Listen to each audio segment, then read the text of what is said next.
Hello students, let's see conversion of mechanical energy into electrical energy. In the concept of motional EMF, okay, we already see that one closed loop PQRS, okay, this one PQRS, okay, is placed on uniform magnetic field such that the plane of this loop is perpendicular toward magnetic field. Here magnetic field you can see that going into the plain page of paper. Okay, so here as the rod PQ is moving with velocity v in this direction towards what, left. Okay, so flux link with this closed loop is changes, and due to it EMF is induced across the two ends of rod PQ. So here force on positive charge is in downward direction and that of on a negative charge is upward direction. So end Q becomes positive and end P becomes negative.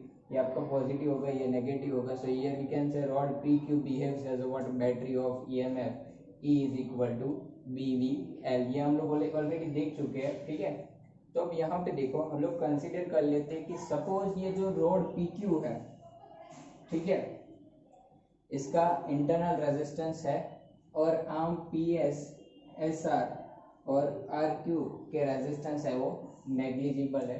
So here consider a rectangular loop PQRS placed in uniform magnetic field, okay, which is normal to plane of uniform magnetic field, which is normal to plane of loop. Okay, let small r is a resistance of a rod PQ which is free to move, okay, with velocity v,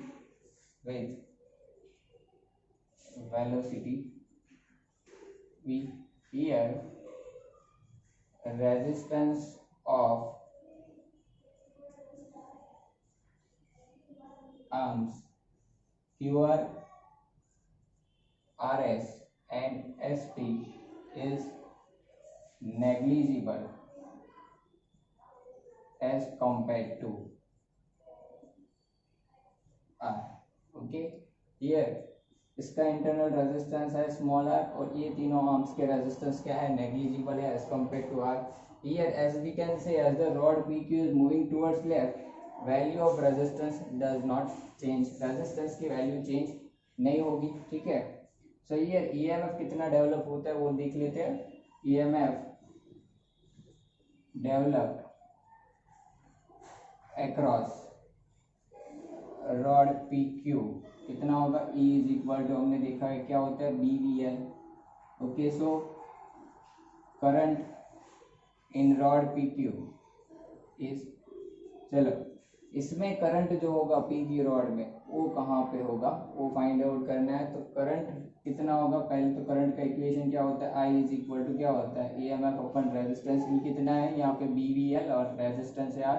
तो I का equation हो गया BVL by R. ठीक है, अब चलो यहाँ पे देख लो, यहाँ पे आपको एक दो डायरेक्शन दिखाई है, जो आप बाहर की तरफ ये आउटर डायरेक्शन देख रहे हो I की, that is a conventional current, और इनसाइड जो है वो क्या है, flow of electron, that is also known as a electron current. Okay, direction of electron current and conventional current क्या होती है, अपोजिट होती है. अब देखो अगर हम लोग कन्वेंशनल करंट कंसीडर करते हैं तो कन्वेंशनल करंट की डायरेक्शन रॉड में कहाँ पे होगी, ऐसे डाउनवर्ड डायरेक्शन में. ठीक है, क्योंकि वो नेगेटिव से बैटरी में कन्वेंशनल करंट कहाँ से कहाँ फ्लो होता है, नेगेटिव टर्मिनल से पॉजिटिव टर्मिनल में. ये आपका बैटरी है एक PQ रॉड, तो नेगेटिव से पॉजिटिव टर्मिनल में जा रहा होगा करंट का डायरेक्शन. ठीक है, चलो अब यहाँ पे देखो, जैसे कि यहाँ पे ये एक करंट कैरिंग कंडक्टर हो गया PQ. ठीक है, तो हमें पता है कि करंट कैरिंग कंडक्टर जब मैग्नेटिक फील्ड में रखते हैं तो उसके ऊपर क्या लगता है, फोर्स लगता है. ठीक है, so we can say as PQ is what, current carrying conductor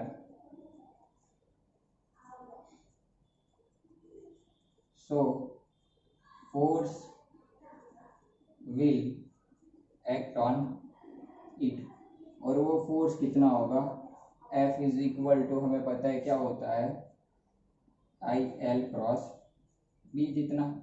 अभी देखो आई एल है, ठीक है, अगर हम लोग लेंथ का जो वेक्टर है यहाँ पे करंट की डायरेक्शन में, हमें पता है, ये हमने थियरी देखा है चैप्टर 4 में, ठीक है, आई स्केलर होता है लेकिन उसका वेक्टर यहाँ पे हम लोग एल है वो I L current element ideal की डायरेक्शन में लेते हैं। तो अगर यहाँ पे उसकी डायरेक्शन देखे एल की, तो हम लोग ऐसे कंसीडर करेंगे in the direction of downward direction from P to Q, क्योंकि ये जो करंट है आपका ऐसे डाउनवर्ड डायरेक्शन में जा रहा होगा, ठीक है। तो हमने downward direction negative Y direction ली थी, ठीक है। अब देखो यहाँ पे मैग्नेटिक फील्ड है वो अंदर की तरफ जा रहा है, तो मैग्नेटिक फील्ड की डायरेक्शन अंदर की डायरेक्शन हो गई माइनस के, और ये वाला आपका होता है माइनस जे, ठीक है, नेगेटिव वाई का यूनिट वेक्टर माइनस जे, अंदर की डायरेक्शन मतलब नेगेटिव जेड, वो आपका यूनिट हो गया यूनिट वेक्टर माइनस के। तो आप देखो माइनस जे क्रॉस माइनस के कितना होगा, आई कैप होगा, ठीक है। तो यहाँ पे ये जो रॉड पी क्यू है, करंट कैरिंग रॉड है, ठीक है, उसके ऊपर फोर्स लगेगा, और वो फोर्स की डायरेक्शन कौन सी होगी, ये वाली होगी, ठीक है। So as we can say P Q is current carrying conductor, so force will act on it, okay, and that is F is equal to what, IL cross B will act on rod towards right opposite to velocity V। V velocity के क्या होगा, opposite, it इस direction में। अगर सोचो इसके ऊपर इस डायरेक्शन में फोर्स लगेगा तो रॉड का मोशन क्या हो जाएगा, स्टॉप हो जाएगा, और अगर रॉड का मोशन स्टॉप होगा तो इसमें ईएमएफ जनरेट नहीं होगा, ठीक है। तो इसका मोशन हमें कंटिन्यू ये डायरेक्शन में रखना है। आप देखो यहाँ पे जो फोर्स लग रहा है वो कितना है, आई एल बी है, ठीक है। तो इस डायरेक्शन में मुझे continuously F is equal to I L B जितना फोर्स अप्लाई करना पड़ेगा, ठीक है। तभी नेट फोर्स क्या होगा, जीरो होगा, और नेट फोर्स जीरो है तो ये यूनिफॉर्म वेलोसिटी के साथ इस तरफ लेफ्ट साइड मूव करता रहेगा according to first law of motion, okay. So here I can say, so force F is equal to BIL must apply on rod PQ to maintain its motion, or you can say to maintain its velocity V towards right, okay. अभी इसमें right को इस तरफ force apply करना है तो हमें mechanical work करना पड़ेगा, ठीक है। क्या करना पड़ेगा, मैकेनिकल वर्क, चलो यहाँ पे देख लेते हैं। So mechanical work required for it is, आपको इसको मैकेनिकली क्या करना पड़ेगा, पुश करना पड़ेगा, मतलब आपने मैकेनिकल वर्क डन किया, ठीक है। तो मैकेनिकल वर्क कितना होगा, फोर्स इनटू क्या होगा, डिस्प्लेसमेंट, ठीक है। यहाँ पे मैकेनिकल वर्क अप्लाई कर रहे हो मतलब आपको क्या इन शॉर्ट अप्लाई करने का पड़ेगा, पावर। तो मैकेनिकल पावर का इक्वेशन कितना होता है, P इज इक्वल टू क्या होता है, एफ वी, एफ का इक्वेशन है हमारे यहाँ पे पास कितना है, I L B, okay, into V. अब देखो आई है वो कितना है, B V L by R, तो उसकी वैल्यू रख दी B V L by R, ठीक है। यहाँ पे देखो एल बी और वी एज इट इज रहेगा, तो ये पावर जो है mechanical power, let it be P M, वो क्या होगा, B square V square L square by क्या हो जाएगा, आर। ये हो गया आपका मैकेनिकल पावर, ठीक है। तो अब आपने मैकेनिकल पावर यहाँ पे मैकेनिकल वर्क डन किया, उसकी वजह से क्या होगा, इसमें ईएमएफ जनरेट होगा, ठीक है। तो चलो ईएमएफ जनरेट हुआ मतलब मुझे क्या मिला, ये मैकेनिकल पावर है वो किसमें कन्वर्ट हुआ, ये मैकेनिकल एनर्जी किसमें कन्वर्ट होगी, इलेक्ट्रिकल एनर्जी में कन्वर्ट होगा, मतलब ईएमएफ मिलेगा आप पे। तो यहाँ पे इलेक्ट्रिकल पावर भी नहीं है तो देखो कितना होता है इलेक्ट्रिकल पावर, ठीक है। इलेक्ट्रिकल पावर को P लिख देते हैं, P कितना होता है, आई स्क्वायर आर, ठीक है। चलो रेजिस्टेंस हमने यहाँ पे स्मॉल आर कंसीडर किया था तो हम लोग यहाँ पे स्मॉल आर लिख देते हैं, ठीक है। चलो जो आई है वो तो हमारे पास है, इसमें जो करंट जनरेट हो रहा है वो कितना है, B V L by R whole square into are.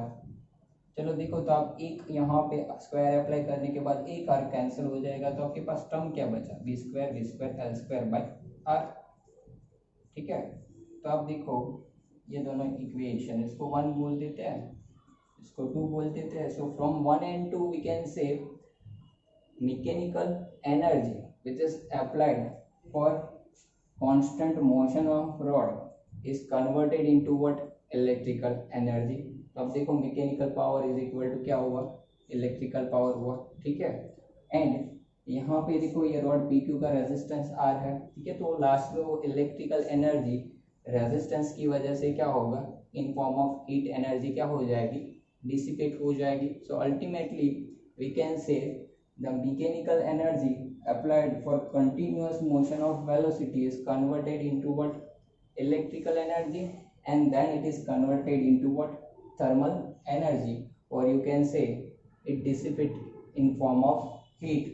okay, तो यहाँ पे एक हीट लॉस होगा और वो इतना ही होगा। ठीक है।